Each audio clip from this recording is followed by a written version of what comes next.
Welcome back to Sharpen the Point. We continue our look at the Big Ten, breaking down what each team is losing, returning, and bringing in from the transfer portal for next season. Today, we take a look at a Michigan team with grandiose expectations because they have Kyle Whittingham at the helm now instead of Sharon Moore, and two teams looking to get back on track with Mike Loxley's unit in Maryland and Pat Fitzgerald coming back, taking over a Michigan State team, and he's going to need some help. Starting off with Maryland, though, Loxley, he's got him a quarterback. Malik Washington, I'm shocked, did not transfer. Probably the thing that saved Loxley's job the most, kind of including the buyout, but still. I thought Washington came on really strong, ran the football fairly effectively at the end of the season. I thought he looked like a good player. I think that's a building block. He's somebody that they're going to need to continue to improve and put pieces around. If they struggle this season, I would not be shocked if Washington ends up being the top quarterback in the portal. Kind of a Nick Marsh, Omarion Miller, like those other guys that Cam Coleman, guys that you can see clearly are extremely talented, but being underutilized in the situation that they're in. That feels like Malik Washington. I think he's going to be a name to watch all season this year and more than likely on a new team come the following year. Running back wise, Nolan Ray gone. He stunk it up. DeJuan Williams came on real strong, took that job right over. Nolan Ray decides, I'm leaving. I'm going to Boston College, taking over what Turbo Richards left behind. DeJuan Williams is going to be the clear number one option. He's explosive. Not exactly hyper efficient on the ground, but a very talented pass catcher and a great outlet piece for Malik Washington to be able to utilize. Traquan Jones likely comes in to be the second back, the change of pace guy from Old Dominion. He was decent, not great, but decent. And I do expect this run game to be okay, but not optimal. I think they're better out of the backfield with Williams out there than they are anything else and utilizing the legs of Malik Washington here. Wide receiver wise, they were absolutely awful, in my opinion. Jaleel Farouk never quite lived up to the hype he had when he came into Oklahoma, transferred over, led the team in receptions and targets, but he was not efficient with any of them. Did not look explosive, did not look good. Highly disappointing, in my opinion. Shalik Knotts actually was solid. I thought he was the best of the bunch. He needed more targets, in my opinion. Had multiple 100-yard games, stretched the field really well, had a good connection with Malik Washington. Liked him. Octavian Smith never really did anything. Ended up being the third target here. And he was always the third wheel for multiple years. Caleb Webb will end up being an interesting guy coming back. I think he ends up moving up the rung. Very big target. Jordan Scott is tantalizing from his size, but more of a tight end than anything else to that extent, kind of like a throw it up to him type fella. I do like the addition of Abdul Rahim Gladden. I thought he played very well at Old Dominion, and I do like the addition of Chris Durr. Absolutely explosive, electric athlete out of Wyoming. I think Durr ends up making a big difference. He could end up being the one in this offense. To me, it comes down to Gladden or Durr being the top option here. But I think they have good options to replace these guys that name value is on Farouk and Knotts and Smith. But I think productivity is going to increase with the quarterback going into his second year and getting better weaponry around him. The return of Dorian Fleming is a big deal. He actually played pretty well for them after transferring in. I think he ends up taking another step forward and they're able to utilize him. So giving more options to play with. Along the offensive line, the transfer of Alu Ba is going to hurt. Him going to LSU, he is a very solid guard. They do return 3 out of the 5, though, with both tackles coming back. That's going to help. Do need to replace Isaiah Wright, who graduates. So I think they're going to be decent along the offensive line, but they're going to definitely need some stuff from guys to step up. Lockett coming in at right guard from Texas State is going to be extremely helpful to spot into that Bob position. And then now you're just trying to fill one guard role, probably with an interior option more than likely. So we'll have to kind of wait and see where they decide to go there. I do think they'll be improved offensively, though. Overall, you lose some name value, but you're gaining much more productive, talented players. Defensively, whew, look, there's stuff coming back. You're going to have to hope that they got better. That's going to be the key to this whole thing. Did they get better? Are these guys improved? They did struggle a bit, but these guys were young and playing. So, Sidney Stewart, Zahir Mathis, extremely young players, played right out of the gate. They were productive right out the gate, though. Double-digit sacks between them, in combination between the two. Bring back most of these guys. I think we'll see improvement along this pass rush, and that's going to end up helping them out a ton.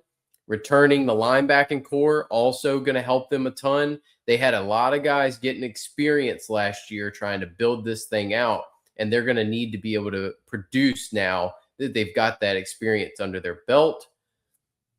Secondary wise, Jalen Husky being gone is going to not help. You lose a little bit of that leadership on the back end, but these are very experienced guys that are going to be around. So this is an experienced defense that managed to add an Amari Jackson from Boston College. I do really like this defense overall as far as the experience that it has now. You bring back a Dante Joyner, bring back a Jamari Glasker, bring back Levain Scruggs. So I do like what they have on this defense as far as what it can build from.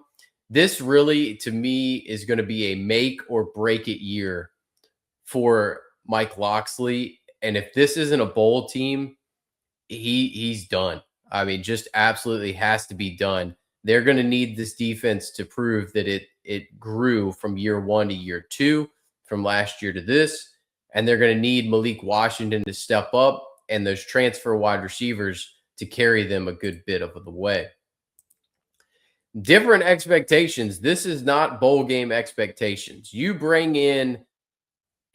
got Underwood. This cannot be a rebuilding year with Underwood. You're going to absolutely need Kyle Whittingham to come in and win a lot of games. This is an extremely tough schedule for these guys this season. We're going to end up talking schedules a lot later. This is mainly just roster talk.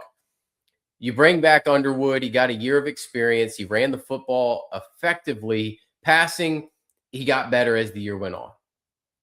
You lost some of your insurance policies with Mikey Keene, Jaden Davis, Davis Warren all transferring out.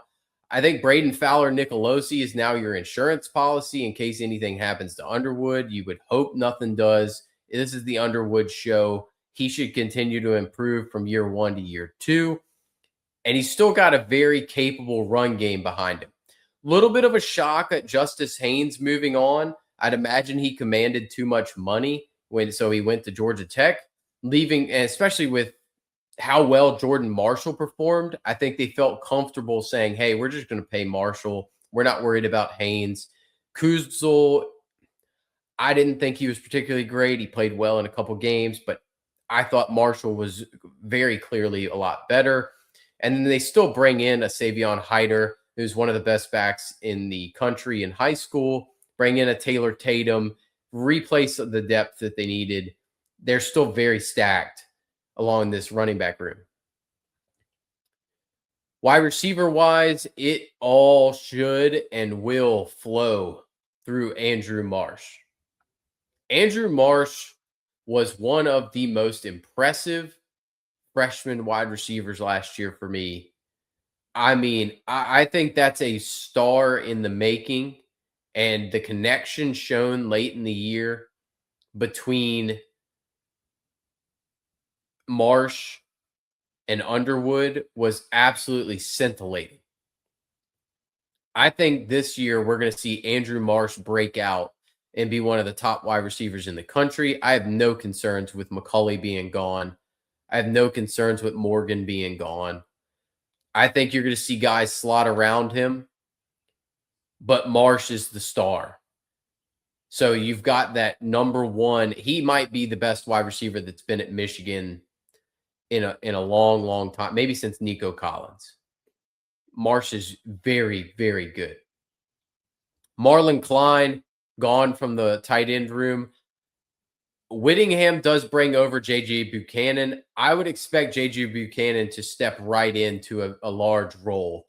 He played extremely well for the Utes a year ago. One of the only guys that was brought with him. And him and Zach Marshall will pair nicely in this offense. They do like to run two tight end sets. So it would be not out of the realm of possibility. You have Marsh with two tight ends, play a lot of 21 personnel there. Offensive line wise, bring back three. They're going to gel pretty well. Yeah, you lose two in the middle. Not too big of a deal to me. Whittingham does a very nice job with the offensive line. They're going to be able to block things well. Michigan's recruited extremely well along the line of scrimmage. They're going to run the football. It's going to be a lot of Jordan Marshall, a lot of Underwood throwing it to Nick Marsh. It's a very concentrated offense that'll be fun to play with. Defensively, lose a lot more, but they also bring in plenty. So Derek Moore gone, Rayshawn Benny gone. Those are going to hurt. Damon Payne's gone. Not too much of a hurt. Trey Pierce will be perfectly fine being at that nose tackle spot and be very good. Cameron Brandt's going to be nice off the edge. I do really like the pickups of John Henry Daly from Utah. He played great for them last season. He's going to immediately slot in as the top pass rusher, replacing Derek Moore. Bring in Carter Meadows as a great commitment. He should be able to play from day one and get some reps. And Leale, he is a very good defensive tackle. So slotting him into that rotation is going to help them a ton as well. But like I mentioned, they've recruited extremely well along the lines of scrimmage. So the cupboard was not bare when they took over this roster. Linebacker wise, there was some things they needed to do. Hausman being gone is going to hurt. Rolder being gone, it does hurt, but they still have plenty here. Troy Bowles is a fine player. He'll be able to pick up some snaps.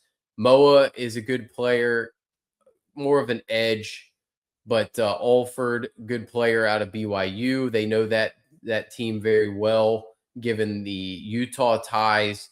I think they'll be good. They're just going to need to grow a bit at the linebacker spot. By comparison, they're a little bit stronger along the defensive line than they are at linebacker to start the year.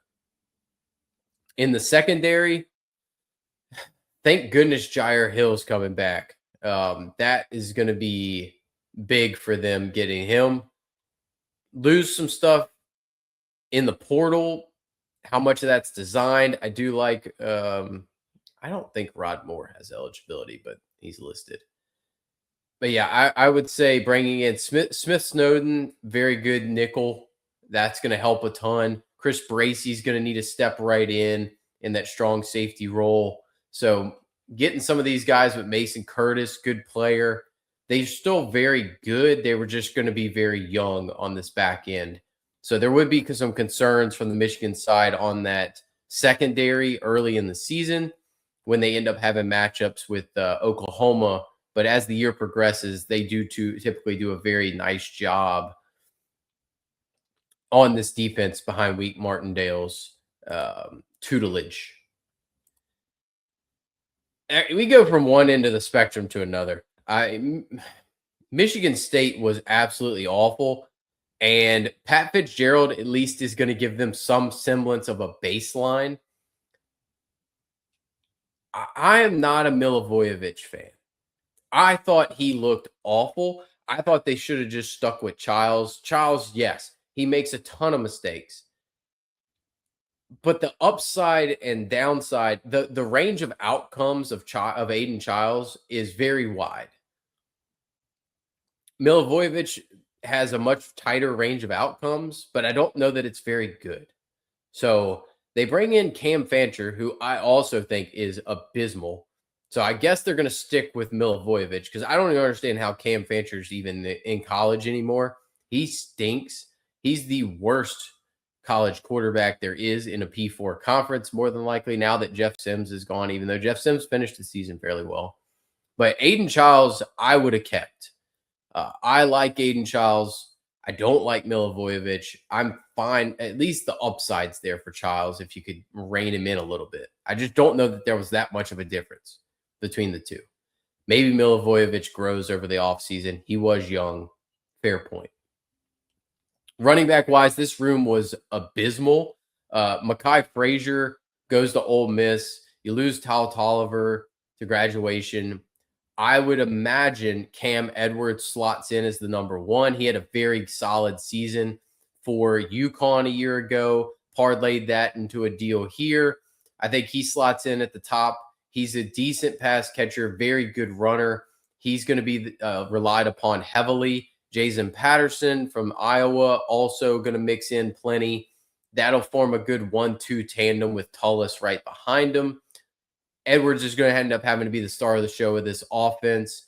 Pat Fitzgerald typically leans on a back, very similar. Evan Hull previously. There was another one. I was going to say Evan Royster, but Evan Royster was Penn State. But yeah, he's typically leaned on those backs. I think Edwards ends up being the guy he leans on in this offense. Wide receiver wise, Amari Kelly, not a big loss. I think the loss of Nick Marsh is underrated, him going to Indiana. I think he's a great player, an underratedly great player. McCray is going to be a fine player. He'll be a target that's going to get utilized. He was a decent player, a very good player at Kent State before moving here. I think he ends up having a starting role, and then it's just questions. Fred Moore is not good. KK Smith is mid-level at best. So who the heck trots out with McCray? I don't know. I think they have one target, very similar to Iowa. They got one target. Cryshaw McCray is the one target, and then most of this is going to flow through the run game.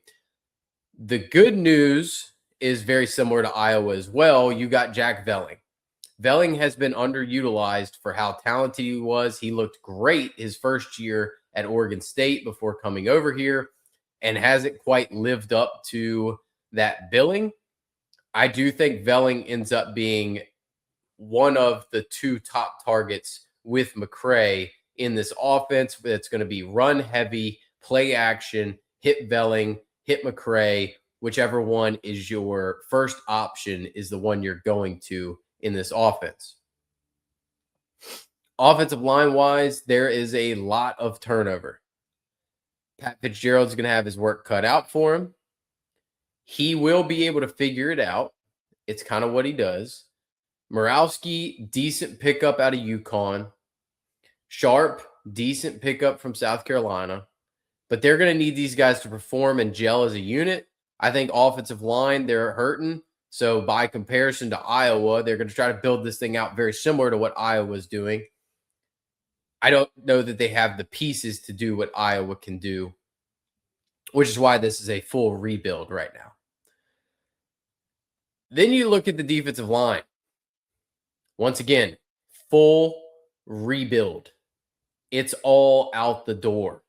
It wasn't good to begin with, and it's not getting any better. So it's going to take a full set of cycle here, a couple years likely, to rebuild this thing. Hazelwood was a nice pickup out of Toledo. But outside of that, there's going to be a lot of struggling with this defensive line. I expect them to struggle with the run. I expect them to struggle to get home to the passer. It's going to take a while. Same thing, linebacker. It's all going out the door. Bring in Deion Crawford from Buffalo. I do like him as a player. He played very well for the Bulls last year. A good defense at Buffalo. He's going to be a helpful piece. Kenny Soares is going to be a helpful piece. But, man, it's going to be a struggle with this defense. I think I'm going to end up picking on this defense a lot. especially when you go to I mean, look at every level. This looks like so I previewed like 78 teams, 80 teams last summer. This defense reminds me of every MAC team that I previewed. They bring back like one guy from the whole unit, and a lot of them struggled.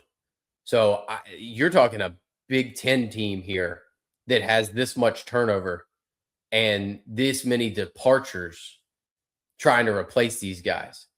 Like you could say, oh, hey, Chuck Brantley, he's a corner, grades out well, came from Miami, might be good. No, there's a reason why that kid's leaving Miami, and it ain't because he's good. There's a reason why Trey Bell leaves Iowa State and doesn't go to Penn State with the other half of that roster that went from Iowa State to Penn State. It's because they don't want him. So I have major concerns with this defense for Pat Fitzgerald. They're going to play discipline. I have no doubt about that. I just think the talent level is going to take multiple years to be there. And I think we're going to pick on Michigan State's defense right out the gate a whole heck of a lot. In DFS, in sports betting, we're going to pick on them left, right, and center.